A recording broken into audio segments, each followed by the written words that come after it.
నెల్లూరు జిల్లా ఇందుకూరుపేట మండలం ఇందుకూరుపేట గ్రామంలోని బీసీ కాలనీ నందు పోలేరమ్మ గుడి వద్ద వేంచేస్తున్నటువంటి వినాయకుని విగ్రహం వద్ద ఈ రాత్రి నాలుగవ రోజు పూజాది కార్యక్రమాలు నిర్వహించబడి గొప్ప అన్నదాన కార్యక్రమాన్ని నిర్వహించడం జరుగుతుంది.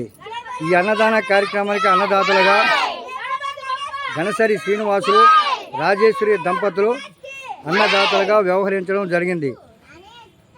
ఇక్కడ ఉన్నటువంటి ఈ యొక్క వినాయకుడు అర్ధచంద్రాకారం ఉన్నటువంటి నెలవంక వినాయకుడిని ఇక్కడ ఏర్పాటు చేసుకొని ఈరోజు 4వ రోజుగా ఇక్కడ మన పోలేరమ్మ గుడి వాస్తవులందరూ పూజాది కార్యక్రమం నిర్వహిస్తున్నారు.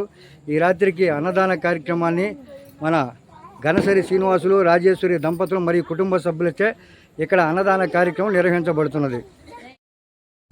పందిరి లైటింగ్ ఇక్కడ సుందరంగా తీర్చిదిద్దినటువంటి దృశ్యాన్ని మనం చూడవచ్చు. ఈ లైటింగ్ అలంకరణ పందిరి అలంకరణతో ఇక్కడ ఈ పోలేరమ్మ గుడి వద్ద వినాయకుని మండపం వద్ద సుందరంగా లైటింగ్ అలంకరణ చేయడం జరిగినది.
ప్రతి ఒక్కరూ క్యూలో నిలబడాలండి.